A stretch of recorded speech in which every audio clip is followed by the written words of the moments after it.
I am Thor, son of Odin, and as long as there is life in my breast, I am running out of things to say. Great, another broken white boy for us to fix. That's my secret, Cat. I'm always angry. You took everything from me. I don't even know who you are. With great power comes great responsibility.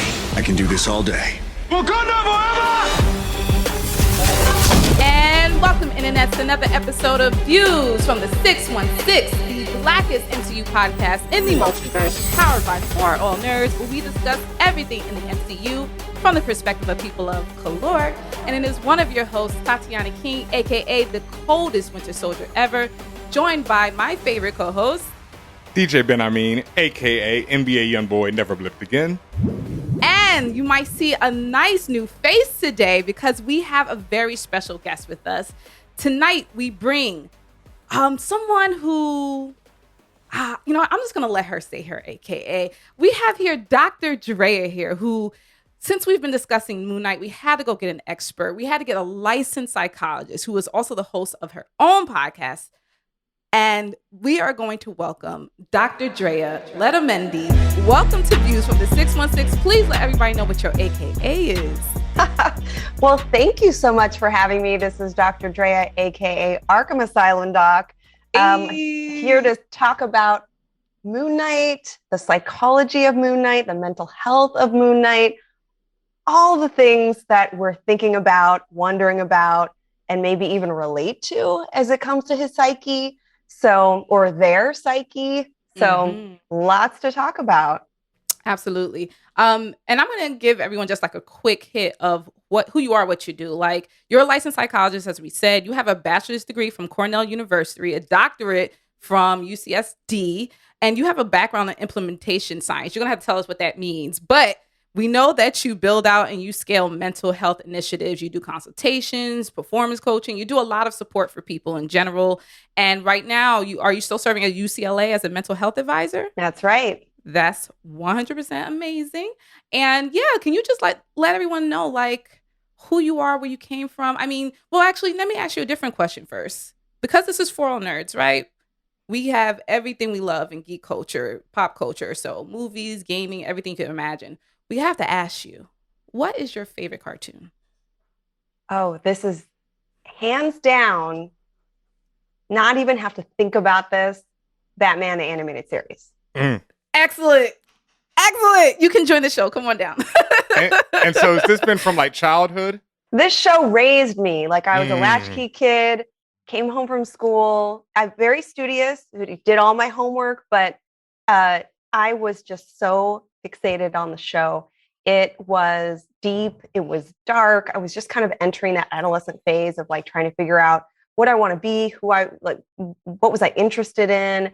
And this show was just so different than the cartoons that we had when we grew up.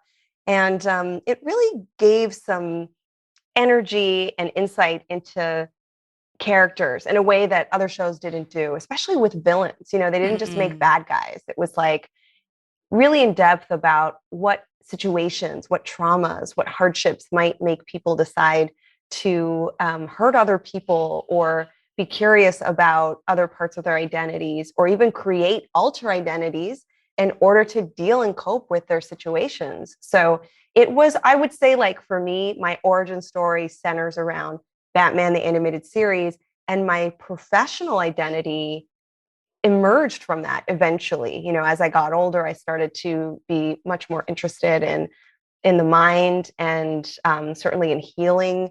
And I went to grad school to become a clinical psychologist, and then decided, I wanted more and more people to understand the science of psychology and mental health. And that's where that implementation thing comes in. Okay. Instead of serving just in the ivory tower, as they say, or in a clinical setting, I like to take the work into fields where awareness and education and information may not be present. And that's lots of different spaces and different industries. And so I take my consulting work to different companies and nonprofits. I work with writers. One of my favorite things to do is to consult with creators and writers who are developing comic stories or scripts. And that's one of the joys of this work in psychology is to see some of your ideas manifest on screen or on the page. Oh, we got to definitely get into that. Can you tell us, when you were coming up, like deciding you wanted to go into psychology, was your family supportive of your decisions? Kind of. I mean, I had a very generally supportive family and upbringing. I think being studious and getting good grades just got me the cred to be like, I'm going to go for this field. Also, child of immigrants, somebody who, growing up kind of saw the multiple cultures, the in-betweenness. I'm a mixed race Latinx woman. And so just in that mixed identity was between cultures, and just did a lot of kind of working through, blending in, being an insider and outsider. And I think that experience just helped me be very flexible and just uniquely able to code switch and be able to succeed in different ways. I think a lot of mixed race people understand the straddling of different identities and cultures. And so, the short answer is that my family was generally supportive, but I do think, with lots of cultures, mental health isn't talked about. We just certainly didn't talk about it as in my family. So I think the biggest hurdle was trying to sort of help them see that there's a career here. It wasn't just for fun. It wasn't just something that, it was an idea that popped in my mind that this could be an actual career. And I think it took a lot of years. Graduate school took many years. But eventually I sort of got that affirmation and support from them that this stuff matters. That's what's up. And I'm really glad you mentioned about that. Like, definitely in a lot of communities of color, especially Black community, mental health, I feel like it's getting better now, but mental health has always been something that a lot of families shied away from. And as you said, just even seeing that there was like a full career, you can come out of it and be very successful in it as well. It's really about how many people you're reaching out to and helping. So thank you for the work you're doing. Appreciate it. Thank you. And you talked about, we already talked about your gateway drug seems to have been Batman, the animated series, as far as like getting into the world of geek and pop culture. But like, what else? What are some of your other fandoms beyond Batman, the animated series? And I know that it seems to have grown with you all the way through adulthood. So I've really, like, even this last couple of years during the pandemic, have discovered a love for new things. After the animated series, I went into reading comics and graphic novels and just totally lost myself in, the works of Jeff Loeb and the art of Jim Lee, and, all of those, the wonderful creators and artists who essentially gave us these really deep stories. And then I kind of got into, of course, as film and television picked up on comics more and more, really fell in love with the Marvel Cinematic Universe. Didn't read a lot of Marvel comics, but just got so, immersed in the MCU and in the films. I've played video games. I've loved Star Wars. I think as a young person, Star Wars has always been in my life. But of course, there's new Star Wars films and series to enjoy. And I'm also a fan of D&D. So the last couple of years during the pandemic, I've started to play Dungeons and Dragons and just really got interested in gaming. And that's been a new fandom. So it's kind of cool that with each of our our development, as we get older, as we become interested in different things, that there's still so much out there to become a part of and to be a fan of and love. Absolutely. And I love that you have this background, because that makes you obviously uniquely positioned to be talking about Moon Knight. Probably one of the most ambitious, I guess from a psychological standpoint, project that Marvel has done thus far. Like there's many different projects that may fall into that category, like Loki and things like that. But I think at least Moon Knight, when it comes to straddling that like the fantastical and the real life things that happen, when people go through mental health concerns. Like, I think you're in a perfect position to talk to us about this. So, you said something earlier and I didn't realize that you said you've already helped, like they tap maybe like writers or other places will tap into you to help them, I assume, like make accurate characters when it comes to like if a character is suffering from a particular mental health issue, or and tell us what that's like. Like, is it just saying, hey, how is the best way to accurately reflect this character? Or are they also doing things like, hey, is this like respectful? Like, are they asking you for your opinion? Mm-hmm. It's a number of things. The consultation can be something as simple as, hey, I've written this original character and they're going through some stuff. And I just want to make sure that what I'm putting to the page is accurate, has some evidence to it, isn't just out there, that there's something sort of realistic about this. And most of the people that I work with are writing science fiction, comics, video games, different characters who go through stuff. And so it could be something as straightforward as like there's a character already created. Can I look at some of the material? I've had some experiences where there's a character that is intended to have a mental health disorder or some kind of mental health struggle, and that's where they may ask me, can you actually provide a more narrative around this? Can you give me context around what would somebody experience if they have PTSD, or if they have clinical depression, or if they feel suicidal? What kinds of things would they say and experience and emote? How would they seek treatment, if at all? What is the intersectionality of mental health and gender, race, ethnicity, age? How does all of that come together in a character?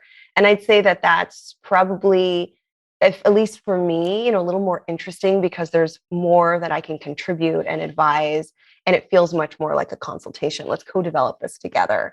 And then what I also do on the back end of things, which is what I do the most, is take existing characters, ones that are already written, characters we already see on screen or on one of these shows, and I write up a psychological profile and I publish it usually with Fandom. So Fandom and Screen Junkies is the company that I work with, and it'll be like a dissertation. I probably give them more than what they ask for, but it's like this long psych profile, given what I see and what I experience as a viewer or a reader.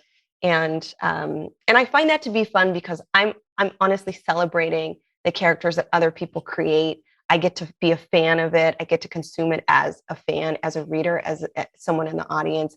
But then I also try to lift up the psychology and the science of what's being said in that story, and try to tell people, how do we learn and relate to this? What is it about this story and this person that's more than just this limited, 1 episode, 6 episodes, 1 film? How can we really take this and because usually we're fans of these characters and these stories, how can we take this and really allow it to influence us, impact us in some really positive ways?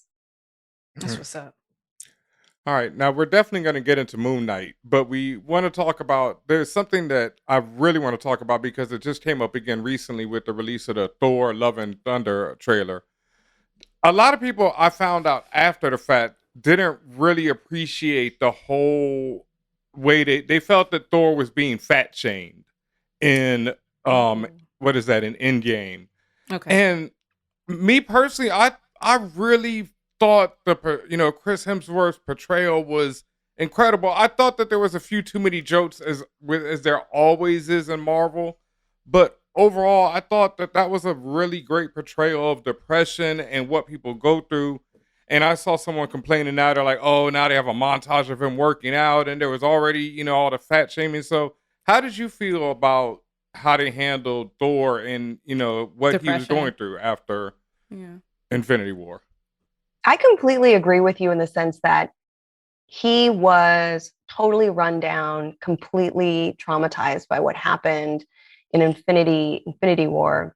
And this portrayal is somebody who goes through a mood disorder. He's isolated, he's lonely, he's kind of coping in really maladaptive ways, self-medicating, and he's gained weight and he looks different.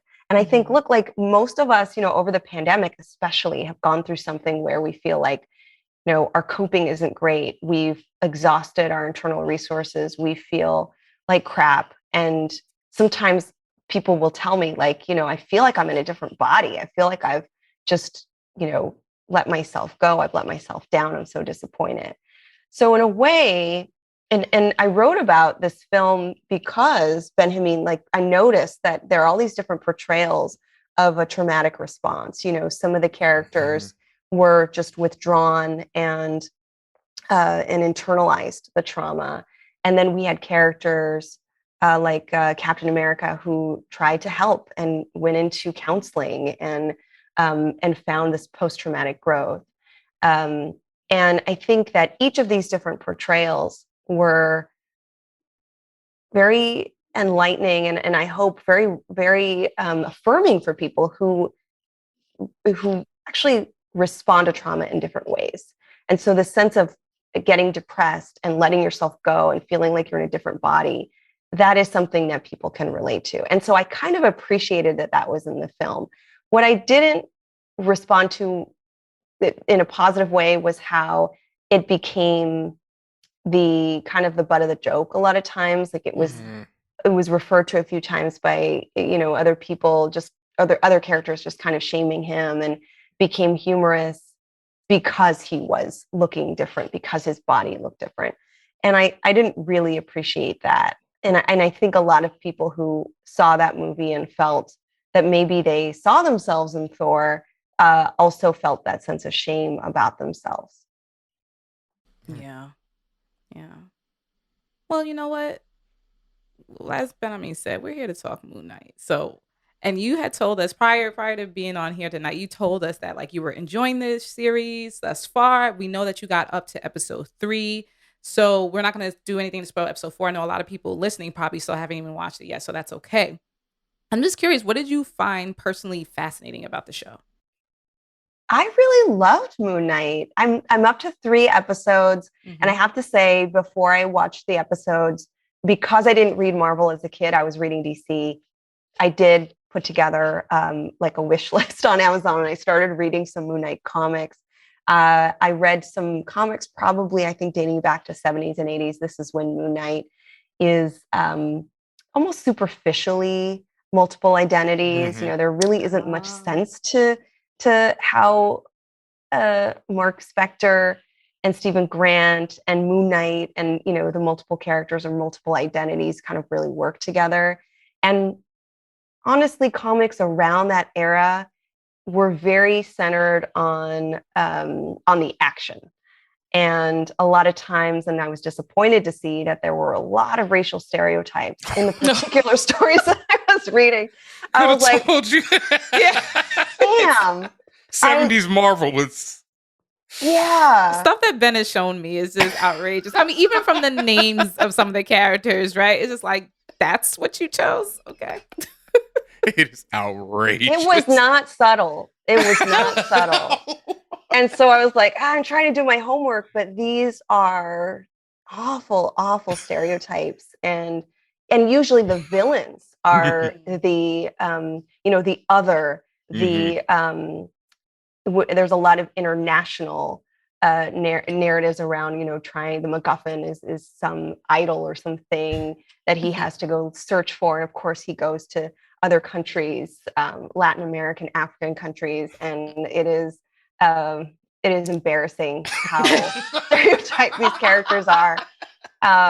And it's actually, for folks who have not read any comics from this era, I think it's a good, it's very, very important to remember that the origin of some of these stories that we're appreciating on Disney Plus have this nuanced and in many ways this really unfortunate history that kind of has to be rewritten. So I don't mind learning and knowing about that. I think it's important. To talk about the psychology of this, it isn't until much later, and I know, Benjamin, you've talked on previous shows about the evolution of this character where psychology really comes in. And there's a wonderful comic by Brian Michael Bendis who really, I think, kind of like, I don't know, like advances the narrative so that it's not really about multiple identities. It's that he's actually able to channel his mental illness is coming through in these delusions and hallucinations, and he has Spider-Man and Captain America and Wolverine talking to him in this particular graphic novel. And all of those three are very, very different. You've got like the Boy Scout, you've got the like gruff, and they come out in his identity and advise him, and they're talking to him in his brain. And, you know, as a psychologist, I related to that in the sense that a lot of times, especially for people who experience psychosis or have a lot of intrusive thoughts, even anxiety, it's like, oh, I can relate to that. I can relate to the violent me that's trying to tell me, the Wolverine that's trying to tell me, get the claws out, or the Boy Scout in me who's like, do not get in trouble. Do not get in trouble. Zip it, quiet down. You know, I think all of us can relate to that. And then the Captain America in all of us is tough, right? Be a good citizen, be resilient, be a good citizen, be strong. And all of us have that side to it. So the little bit of history with this character, I think, is helpful going into the show. The show really blew me away because this manifestation of Moon Knight it really, for me, transcends the topic of mental illness. It does address, in many ways, the incredible distress that he's in as a person, right? The fact that he's restraining himself at night. He's got that ankle restraint. It actually looks like a hospital ankle restraint that he has, which is one of the first things we learn. So he's so distressed and disturbed when he's trying to find calm and peace while he's sleeping, that he has to do this. And so immediately you start to realize this guy is going through turmoil. He is really having a hard time. And then you learn about one particular identity. And then it isn't until like the second episode that you really start to learn about Mark Spector and his characterization. And then the entire center of the story is that it's really this Egyptian god that is manifesting in these different identities and trying to occupy his body. And I feel like the occupation of our bodies is such a very, very important topic, right? Ownership of our bodies, agency of our brains and our bodies ourselves, the ability to have, to rely on our memory, on who we are. This brings up so many cool ideas and topics that I think, many people can relate to. So already I'm like 3 episodes in, and already I was telling my husband, like, oh my gosh, I've got like all these, I'm like a weirdo watching this and just being like, oh, I've got so much stuff. That's how we prepare for the podcast. Just like pretty much. So, So my first general impressions are, I'm very impressed with how they elevated the story. I was worried, as based on history, but also based on portrayals of mental health. I was worried that this would be just about somebody who seems to be losing their minds, quote, and that this is much more than that. Okay, so that partially then answers my next question to you was, did you think how they approaching this? Is this accurate? Or is it just, wow, they're really just being off the wall Hollywood with this?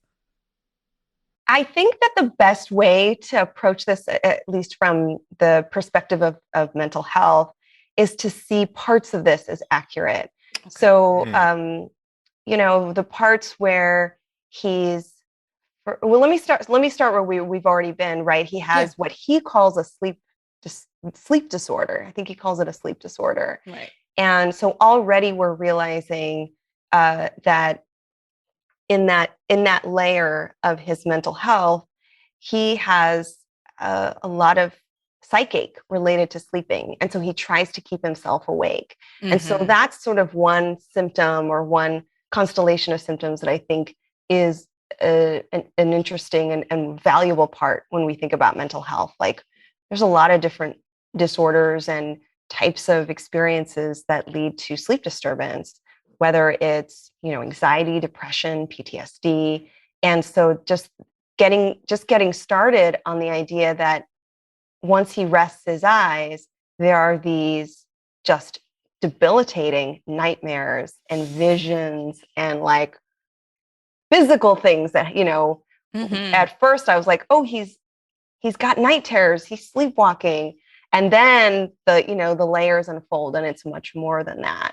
I'll say the second one that struck me was when he first started to hear, is it Khonshu, the Egyptian god? Yes. So we're in his mind too. So we get to hear what he hears.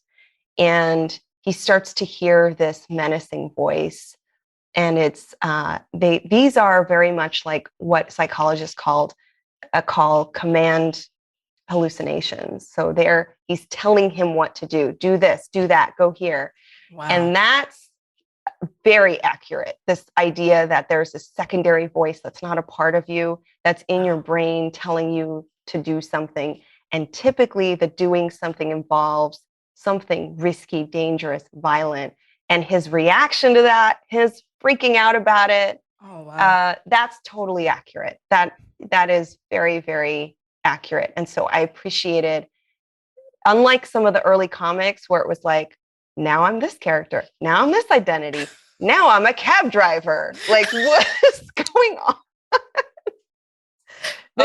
This is dark and it's horrifying. And I kind of love that they added elements of horror, those dark hallways with the shadows, and then the just these scary, they're not really jump scares, they're more just these elements of horror and terror. And for people who suffer from severe or serious mental illness, like schizophrenia or dissociative identity disorder, those feelings of horror are so visceral and real. And I think that they picked up on that and gave us those feelings in really realistic ways.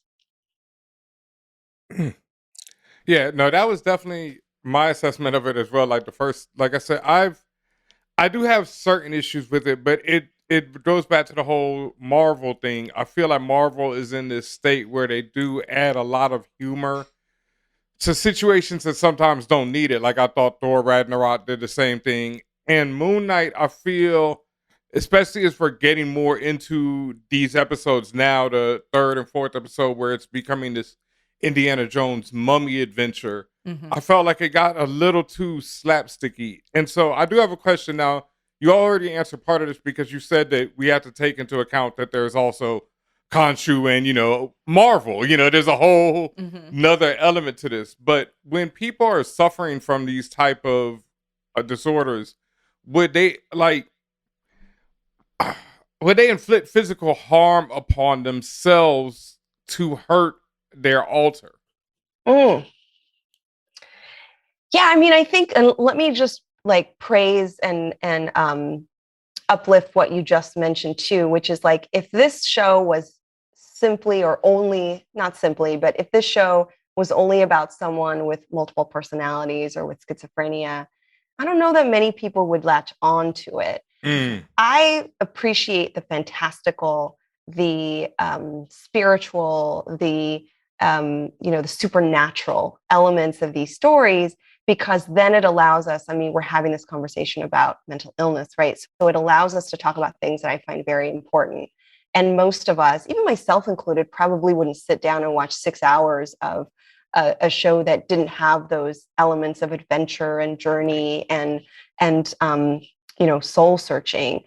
And so thank you for saying that. The fantastical elements are key here because it allows us to be a little bit comfortable with the things that we're about to face some pretty serious stuff, right? The question is really fascinating because I think a lot of times, especially and this is something that I do in my consultation business.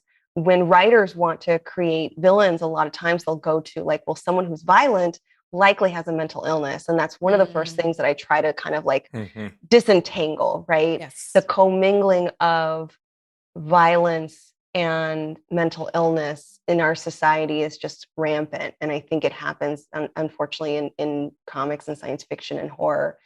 And I hope this answers the question, Benjamin, but mainly in the real world, when people are experiencing some kind of mental health condition or struggle, the statistics show, and in my experience, we know that it's more likely that that person is vulnerable to be victimized and be a victim of violence, not to be the violent aggressor or perpetrator. And so a lot of times that is inflated, this like relationship between violence and mental illness. And I would say that sometimes the psychological pain is so intense and unending that people will often want to inflict violence on themselves, vis-a-vis self-harm and suicidal ideation.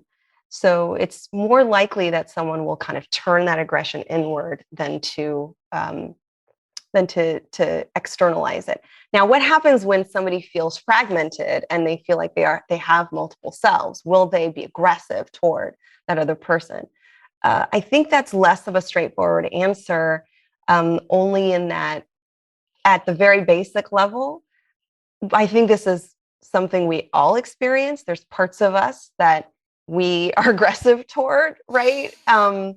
It's so far based on our conversation, I think of the both of you as, like incredibly kind and funny. And like, I'm sure that's true, but there might be other parts of you, right? Like there are parts of me that most people may not see. Maybe under certain conditions or a certain mood, that side might come out. So I think I want to normalize that. That's what this show can give us. We all have different personalities, different sides of ourselves. We're code switching all the time, depending on the environment and conditions.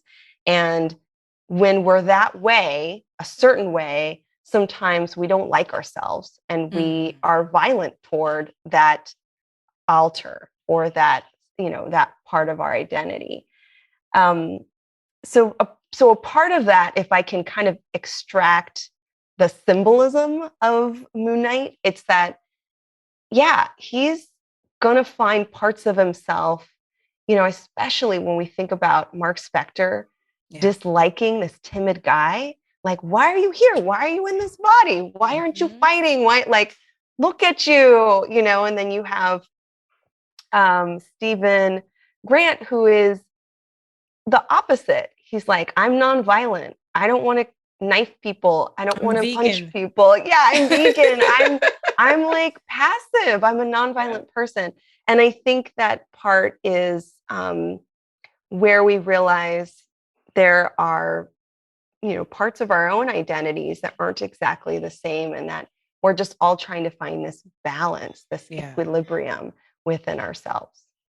Absolutely. And as Ben and I, like every episode, we watch and contemplate and research, like we recognize that we're not professionals in this space. We don't have the letters behind our names to be, to be a psychologist, but we believe that Mark displayed what we thought was dissociative identity disorder. So considering you're here now, we're just curious, like, and maybe it's difficult considering everything that's still unfolding, but how would you diagnose Mark? Like, is it DID? Is it some other stuff going on too? What would you say?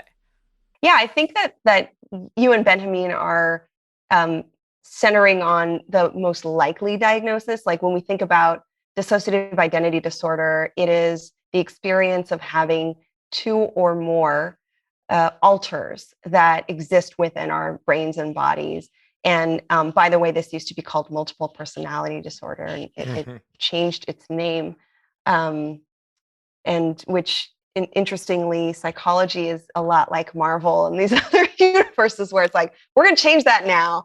And then you have to like rewrite the whole thing. But what's been consistent about this particular diagnosis is that the alters are ostensibly experienced as uniquely Yes. different and unique to the person. So where Moon Knight's representation of this kind of deviates is that he's actually able to hear his alters and to see his alters.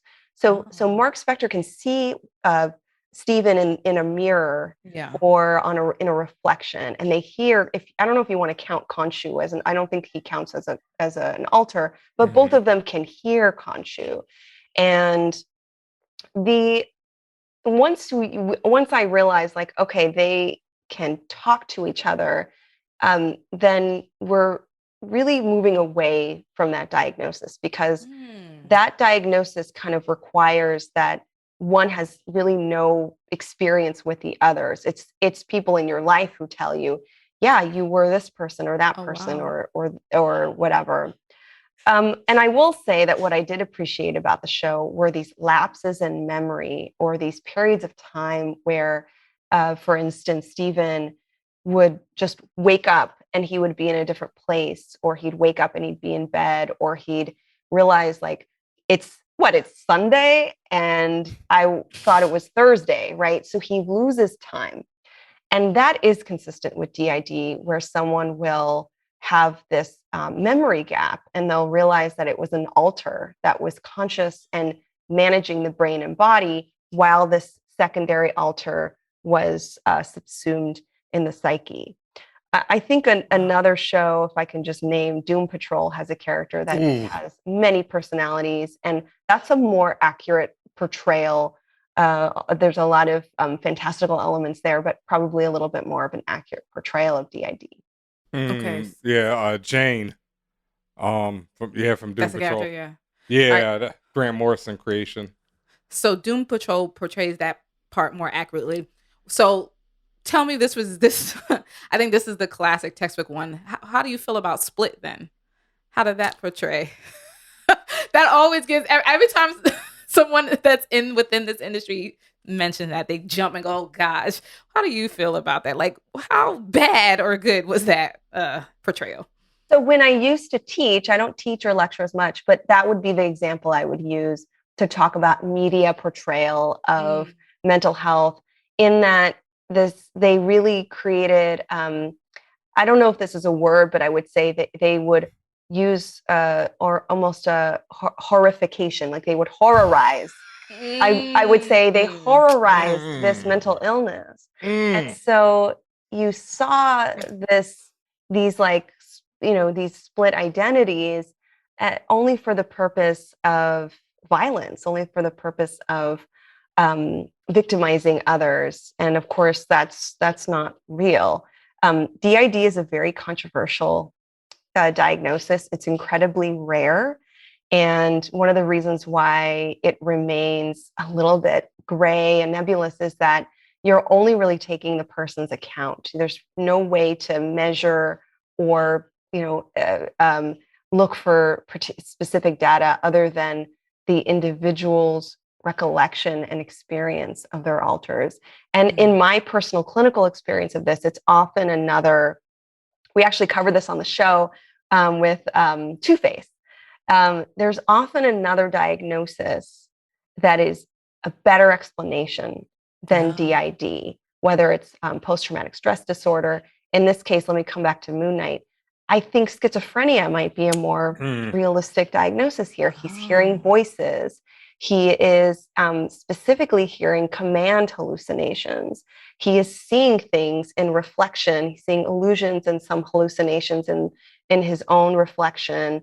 The way that the show uses mirrors and shadows and reflections is brilliant. I just think that's an excellent way to kind of get us anxious about the story and really pulls us in. And that is, in many ways, what psychoticism is. You don't know your own reality. You are having a mixed experience where your brain is creating an alter reality, and other people don't see what you're seeing, or they don't hear what you're hearing. And then you become so fixated on this idea that you just center your whole reality around this thing. So I could easily say, look, Moon Knight is this guy, normal guy, but then got fixated on this delusion of an Egyptian god occupying his body. And even when you see Ethan Hawke and these other characters in on it, it's just that's Moon Knight's experience of it. He thinks all these people are in it. He thinks that guy is now embodied by, the other god. So that could all really be a part of his psychoticism. And that's definitely something that they've explored in the comics. I know you said you read it. I think it was a Jeff Lemire run where he really got into the idea that everything that Moon Knight was seeing and that what we were seeing was all taking place in his head, and that all the characters we met were just people in his head, and whether or not this was the case or not. And the show definitely is going to get and did into all that as well. But that's definitely, an answer that helps us. We were wondering that, and I think what you said also really is apt, because we've also discussed how there's something in this character's history, and it seems to be Mark, especially because he seems to be aware of Steven before Steven is aware of him. Yeah. But both of them have a connection to a mother figure that something seems to have happened to, and they've had traumatic experiences with either way, because Layla is like, oh, you're talking to your mother again. And he's like, and then Steven is definitely talking to someone who's not talking back. Yeah. There's something happening there. Are we going to see, is it maybe in episode 4, we learn more about? No, you don't. And just no spoilers, but no. Right. And just to remind everybody, Ben-Amin and I have seen episode 4. Dr. Drea has not, but no, they do not answer that in that episode not yet, whatsoever. No. But yeah, more questions. Less answers. What we learned about DID was that it's typically, and again, just correct us if anything, but it's typically something that happened when they were younger, when they were in their childhood, something super uber traumatic. Not to say it can't happen in adulthood, but it just seemed less likely. So we were like, what is the connection? That's what he means. Like, maybe it's the mother thing. And then also we see this emergence of what seems to be like a third altar at this point, because you see in episode 3 that there is now, like before you always saw Steven blackout, but then this time we see Mark blackout.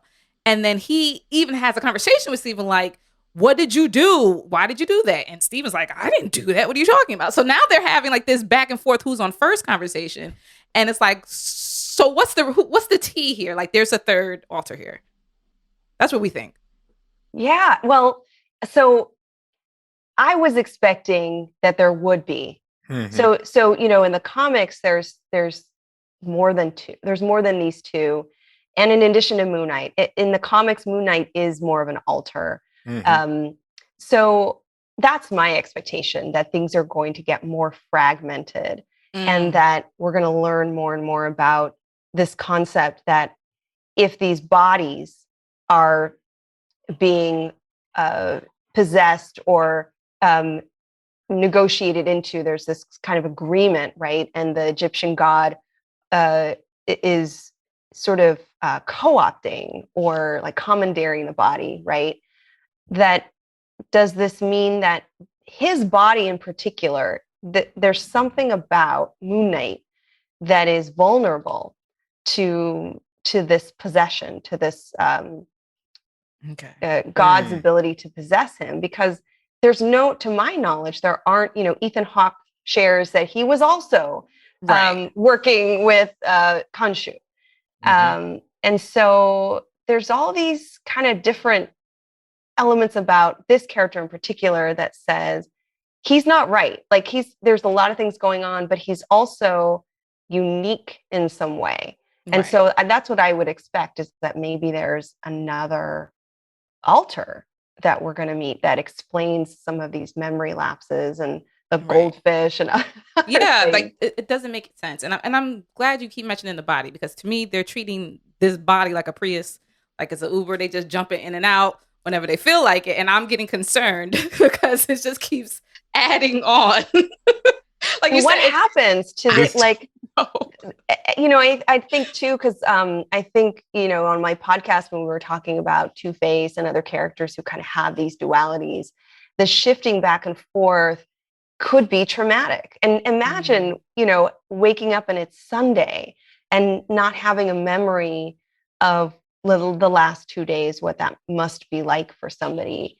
And I think, again, not all of us experience that, but I think we could experience the sense of disillusionment or fragmented, memory loss. Even over COVID, a lot of us have experienced some cognitive deficits. Like, my memory's bad. I keep forgetting names of people. I don't know if I've sent that email out. So at a very extreme level, this concept of losing time and being out of control, I think that's what's really compelling here. He's out of control. He's not in control of his body. And that itself can be incredibly distressing and traumatizing for him. And when I think about, and this could change it, when I think about who is he, like who is the real person who this body belongs to, for some reason, I am leaning towards Steven. And I don't know why. I know that Mark had been an archaeologist or an anti-archaeologist, like he was kind of out mercenary. Yeah, was out there. Mark is doing dirt, doing some things, and that explains why he can fight like he fights, and where he gets this aggression. He's quite angry and he's impulsive. It's very different than Steven.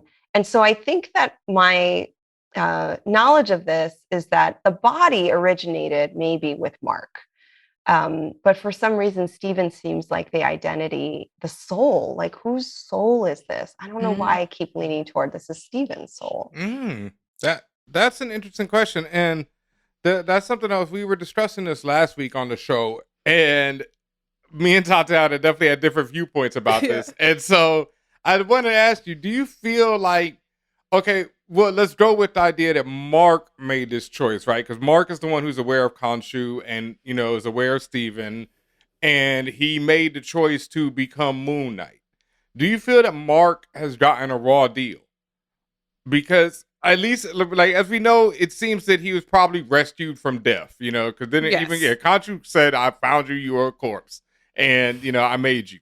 So do you feel that he's gotten a raw deal and him trying to like shirk his responsibility as Moon Knight is messed up? Or is that the natural thing because, nobody wants to be the fist of vengeance forever?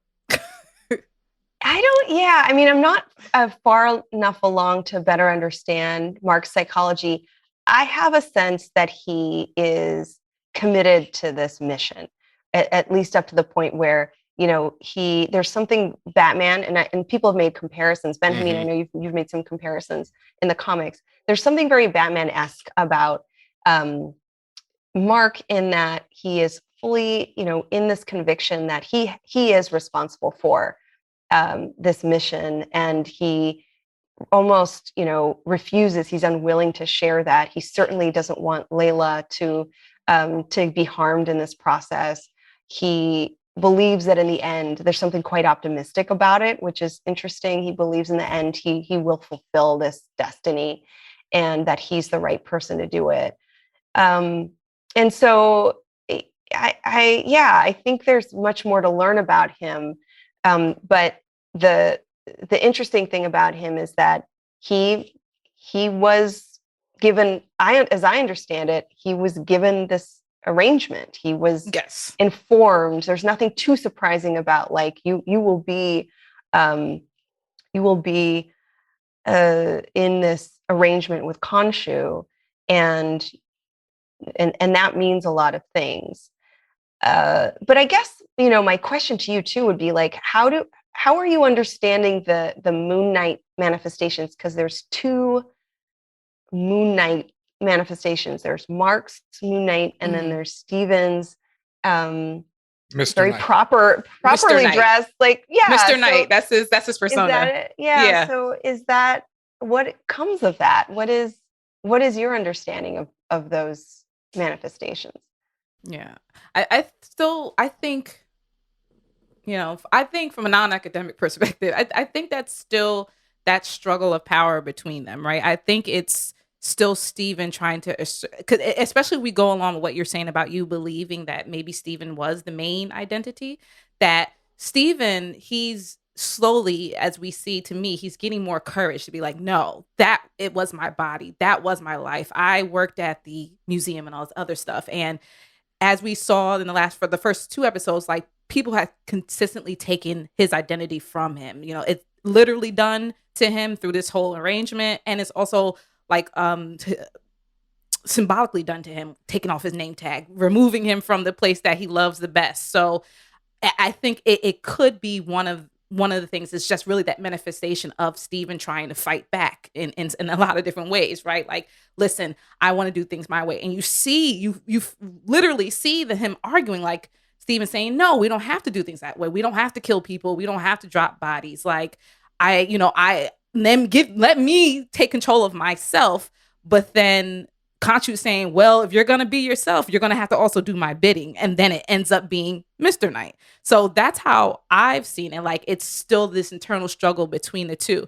Whether or not they're going to actually get along, I don't know. But at least for now, that's to me why they're so different. And then also explaining why, besides what we know about like Mark, he's a fighter. He knows what he's been a mercenary. He has all this skill and background. That's why he knows how to fight. He knows how to use all the weapons. He's been Moon Knight for XYZ amount of time.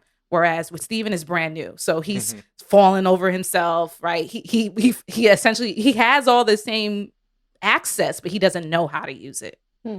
Yeah. And I think it's also, there are different personalities. And like Mark is Moon Knight. Like he knows the whole history of Moon Knight. He knows what he is. He knows I'm the Avatar. He knows what they're supposed to look like. Like, he's seen Khonshu, so he knows that Khonshu looks like this, and this is what Moon Knight looks like.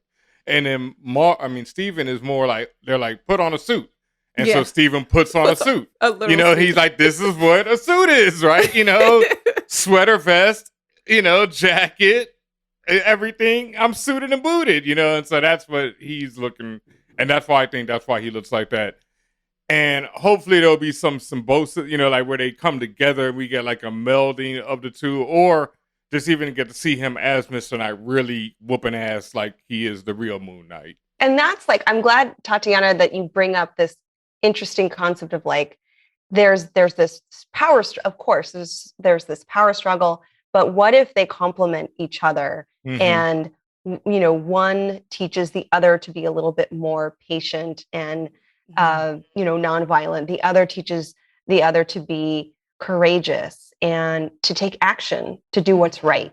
And that combination creates this even more impactful, powerful, intellectual identity. If we go back to the psychology of DID, a therapist's job is to try to synthesize the alters. We want to create a synergy. We want to remove these kind of fragments. And going back to what you said about like early childhood trauma, often this is both theoretical and affirmed by patients. Often this concept of coping through avoidance and fragmentation and like these different parts of oneself, that's a coping mechanism. And that is what initially created these different parts of a personality that over the long run became completely separate identities. And so you have to undo that with therapy, try to bring them together, try to find some kind of, synergy and understanding that it's safe. It's safe for your aggressive self and your nonviolent self to be together. What does that mean? It means, you might have to do a little bit of emotional work around that. Where does the aggression come from? Why so angry? That's real. It doesn't mean we can't be angry. It just means we have a better understanding of where that anger comes from. And then what do we do with that emotion? How do we complement that emotion with calming the self and coming up with other solutions and having radical acceptance? So I'm angry. That's real. That's me. That's so interesting that you said that, because One of my favorite runs of comic books ever is Peter David's run on the Incredible Hulk. And he did a lot of work discussing the Hulk as this alter to Bruce Banner. And one of the like classic parts of his run is when he created the character Professor Hulk, which was basically where they took all the personalities of the different Hulks and merged them together. And it's just like you said, it's like these fractured bits because Bruce is the repressed side and Hulk was his violent side. And so they like merged them to create Professor Hulk. And so it's so interesting to hear that that's actually has its basis in psychology. Yeah. And they were actually using that in there. That's really cool. Yeah. Yeah. Say that's who we see in, sorry, my I was my little earpiece fell out. Would you say that that's who we see in Endgame? Is that version of Hulk kind of coming from that comic? Yeah. Yes. What we saw was a version of the Professor Hulk. It's not the exact same road that they went to get there. I mean, obviously the comics go so much deeper. I would highly recommend Peter David's run of Hulk. It's so interesting, especially with the psychology and everything that they get into the Hulk. But yeah, the version in Endgame that we see is a version of Professor Hulk. It's definitely based on those storylines. Yeah. I love this concept that the comics have been doing for a long time, which is the who the self is. And of course they choose these fantasies to teach us about this. But, as we talked about before, we are putting our certain selves as visible in certain conditions, environments, social settings. And there's reasons for that, right? Survival, protection, self-preservation, fear. What would happen to me if I was fully myself, my whole holistic person? There are risks with that. And I think that a lot of that comes from our experience, our upbringing, and knowing that, that there are some ideas and stereotypes that people hold of us. And the last thing that we want to do is confirm whatever horrible thing people might be thinking or whatever, thought that they might have. The guarding and the policing of the self is just really fascinating if it comes from those different places, those fears, those vulnerabilities, and very real experiences.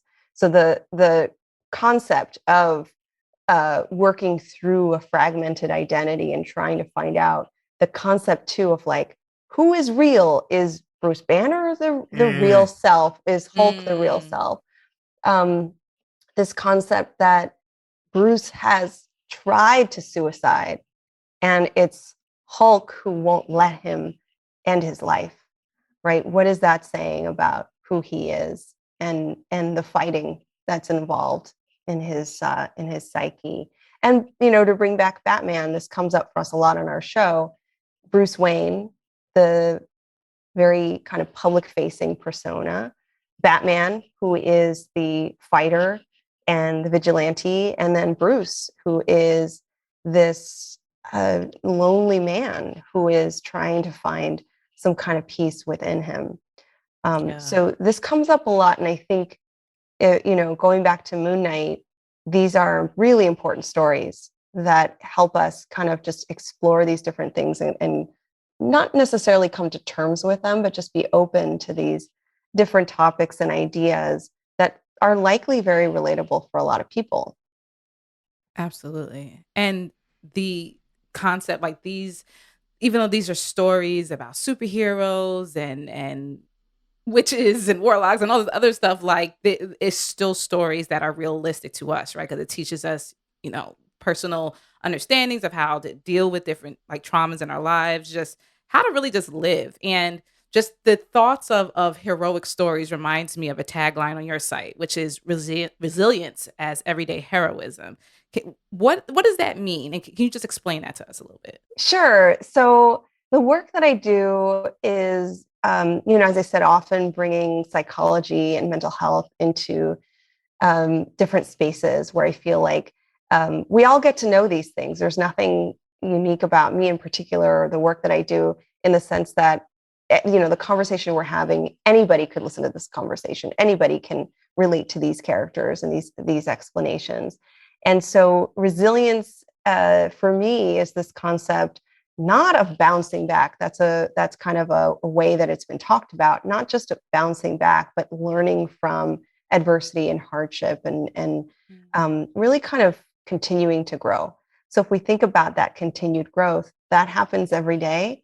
And that's a heroic thing. The fact that we are willing to develop ourselves, to face hardships, to even in our world globally right now, to know that things are not always going to be safe and predictable and positive, that there may be some hardships to overcome.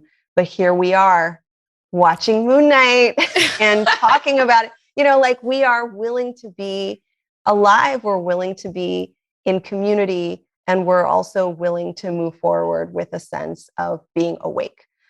So I just really want to embrace that and to kind of invite people to think about like resilience is not just for people with resources and intelligence or letters after their name. Resilience is about all of us, and we all have access to being resilient, and we do this every day. And speaking of resources, and we said it earlier at the beginning, as people of color, we're often reluctant to speak about mental health. So what would you suggest as resources or ways people can go find help if they have questions or they want to talk to somebody? I would definitely say that this is the time to embrace digital media and digital spaces, right? A lot of us are very able to and are friendly with our digital devices. Like we already feel like home there. So I often tell people download some of these apps first that are free and that are accessible. The Calm app, Headspace, mindfulness apps, and just really start with that concept of everyday resilience. What can you do every day that is for I often will say head, heart, and hustle. Like for your brain, what are things you can do? Play Wordle, get out a planner, work on those taxes, April 20th. It's hard work, but it's this concept of, get that part of your brain working again, whatever that means to you. When I said heart, I said head, heart, and hustle. So heart means be in community, do what we're doing now, talk about the things that you're enjoying, find something positive or find something that you're grateful for. Go for a walk or exercise. That literally gets the heart pumping, but it also allows you to embrace nature. There's this word called biophilia, and it refers to our oneness with nature. And we feel that when we're out taking a walk, breathing the air, sitting on the grass or the sand, we do start to feel our bodies take in the visceral experience of that, and we can calm our bodies, we can feel motivated, we can focus. That last part is hustle, and that's a little bit more complicated, right? What makes you feel like you belong? How do you matter in this world? What are you good at? What makes you feel good? And go for it. And of course, all these things go together, right? If your brain is giving you focus, if your heart, is giving you motivation and compassion, and if your hustle is giving you that spark, right? Then all these gears are working. And then lastly, let me say, I love this question because a part of resilience is asking for help. And psychologists ask for help all the time. There are times when I feel like I can't manage it all. And I do want to say at this time in this recovery phase, still in a pandemic, most of us are feeling worn out and exhausted. So going to therapy, which can be done in a number of different ways, going to a medical provider first and talking about, what therapists or counseling services do they have available. I will often tell people that the best kept secret is your local college or university. They have clinics that often have free or low cost counseling because there's folks like me who are teaching there, or there are students. I used to be in this category that need to collect clinical hours, and it's some of the best treatment because you have tight supervision, a lot of resources available to you. And then lastly, if you're not sure what to do or where to go, there are helplines. There's a national suicide hotline. There's the Trevor line for LGBTQ folks.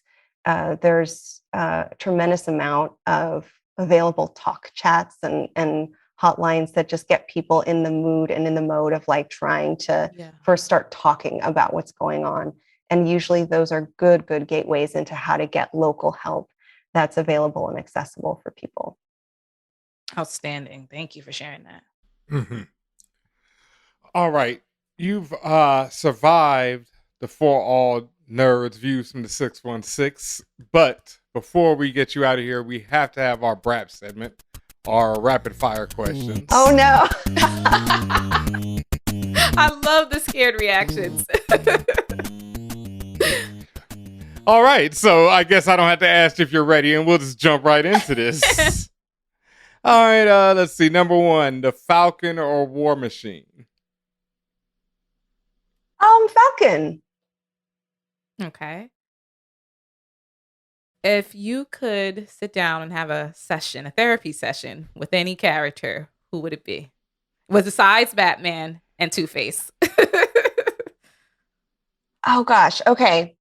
I'm not going to say Thanos. I was going to say Thanos, but That's a good one. The first one that came to mind was Thanos, but I think officially it would be Vision. I think Vision would be my answer.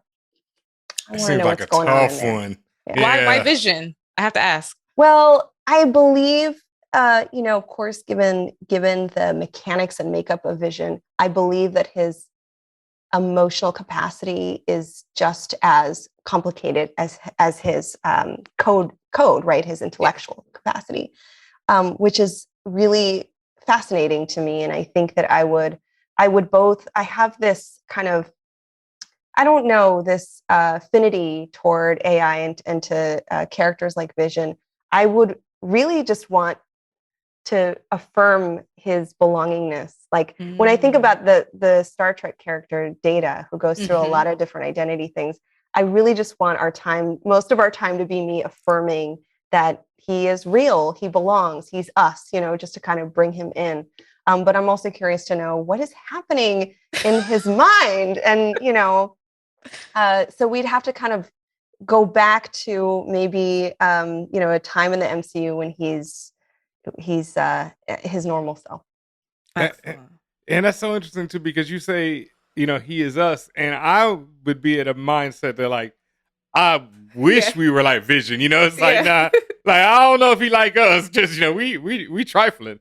Vision ain't nowhere near as trifling, I think, as we are. He isn't. Yeah. He can pick up the hammer. Come on, we can't do that. Yeah, I'm not worthy, Dr. Dre, let me just add, you need to go talk to Wanda, Scarlet Witch. She needs therapy desperately. Yeah, that was my other question. Was Wanda wrong? No. Damn wrong. What? No, she's fine. She's fine. It was a whole town doctor. It made sense. Sense. See, look at it. Look at his mind. We were together on Split, and now we are literally split because no. Okay, right. what's the next one? Luke Cage or Black Panther? Oh, Black Panther. Okay, I don't want to say this one. That's probably going to be too easy. Let's do horror. Mike Myers, Freddy, or Jason? Okay. Don't be mad at me. I've only seen Halloween. Wow. I've only seen some of the Halloween movies. Okay. I've not seen the others. So my answer is going to be Mike Myers. There you go. Okay. These both dealt with mental health in various ways. So The Wire or Breaking Bad? Oh my gosh, I've not seen The Wire. Well, there's the answer. I'm the worst. Sadness. Yeah, Breaking Bad. And which would I like more? I don't know, but I will say Breaking Bad is a study of mental health for sure, and addiction. Yeah, big time. Okay, let's see. Star Wars or Star Trek? Oh, Oh gosh, really? They're gonna flood your inbox with hate mail. I'm joking. I know, They don't care. I'm like so Listeners- scared. I'm so scared. Our listeners are pretty split. So no, yeah. they're split down the middle. So whatever you pick. I okay. You said Data earlier. I know. So I think But my you also heart. mentioned Star Wars. I have a Star Wars tattoo. So Word? What is Let me it? see. I'm gonna have to say. I don't know if you can see that. I'm gonna have to say, my heart is with Star Wars. Always has been. I think my brain is with Star Trek. There's a lot to learn from Star Trek, but my true fandom is with Star Wars. There you go. There you go. Yeah. All right. Favorite superhero movie of all time? Wow.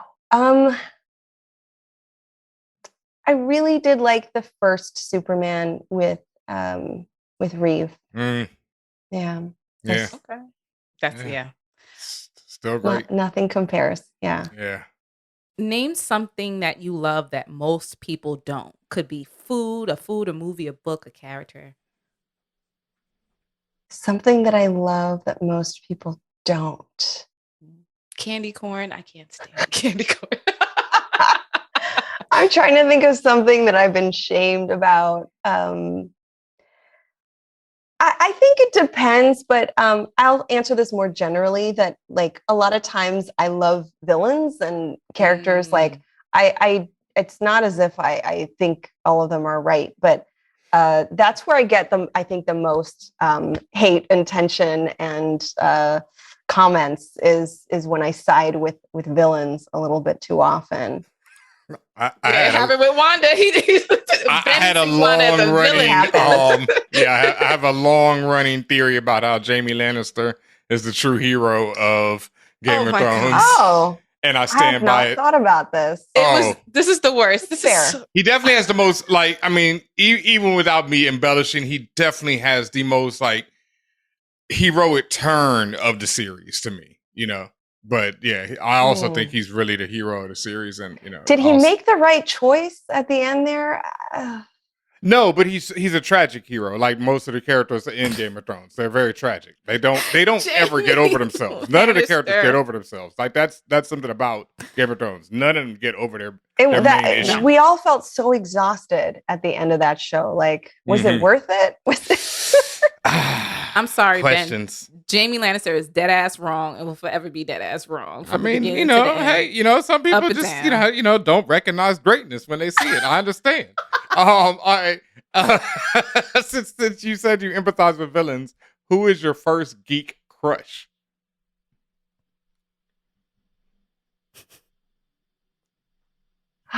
Like first in my life, like when coming up as a kid. Yep. Yeah, whatever. Like you saw that character, you're like, oh, they're kind of cute. Or that person on TV. Yeah. I mean, Scar. Like none of them are human, right? Scar from The Lion King. You had a crush on Scar? No, but listen. I thought I was like, because I laugh when the dad dies every time in Lion King. I'm so wrong. Mufasa? I know. Yeah, I told you this before. Yes, but listen. I roll every time, but yeah. But crush on Scar. Go ahead. Dr. Drea, do you realize if you look at Scar and you put it next to Jafar, it's the same character? Yeah, I mean, I think a lot of these Disney characters, these Disney villains especially, got us a little twisted when we were kids, right? Like that's why I don't laugh. I believe you. Yeah. No, I feel you. Yeah. I mean, and let's think about it like charming. Usually sort of rejected. You sort of want to help them or save them. Something bad happened to them. Usually, like they didn't deserve a lot of the the reputation. Yeah. I guess killing Mufasa probably not a great thing. Whatever. But but similarly, like I really loved the Joker in the animated series. Voiced by Mark Hamill. This is weird, but I was really fascinated with Darth Vader. I think, again, these villains are charming and mysterious, and you sort of want to comfort them. And there's something about that formula that I think a lot of young girls especially kind of fell into. We felt trapped in there. Yeah. And now we're like, wait, so what's going on? You know who you reminded me of, especially because you said Joker? Harley Quinn. Harley Quinn. That's exactly what she. Harleen Quinzel. I fully understand what happened to her. Yeah. So, okay. Here's the last one. If you can have any superpower, what would it be? Oh gosh. I like this question. I think this is. I don't know how this is going to sound, but I want quiet. Like I want the. I want the superpower of like silencing the mind, like you know, and it's almost like a quietude or a peace or a harmony, and I want it to be at a superpower level, you know, like it transcends the experience of my current senses. Like there's no intrusive stress or no like worries, there's no like ruminations, no past things. It's like it's sort of like mindfulness, like just right in the moment. A sort of higher level of peace that I can kind of fold into when things get tough. Excellent. All right. Well, you have survived BRAP, which means you have survived this interview. Clap it up for yourself. Thank you. Amazing job. Before you go, please let everyone know where they can find you, maybe about your podcast, so that they can continue on the journey with you. Well, thanks so much for having me on the show. The time flew by. I can't wait to come back. We'll talk more Moon Knight.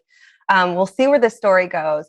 If folks want to chat with me, they can hit me up on Twitter or Instagram at Arkham Asylum Doc.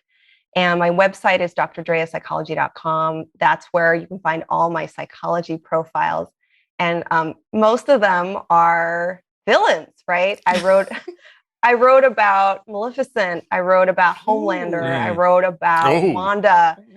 So if folks are kind of like curious about this kind of work, you can find all of my psychology profiles on all these characters on my website, and some things that I did with Disney Plus and Warner Brothers. It's one of my favorite things to do is work with these companies to talk about these characters on screen and in documentaries. And I'm excited to soon be able to share some more of that with folks. It looks like you're definitely going to have to come back and talk to us. Yes. So we're excited about that. And we are excited that everyone has joined us today at Views from the 616. As always, please make sure you're subscribed on your favorite podcast platforms for more Views from the 616. And we'll be back to discuss the rest of Moon Knight.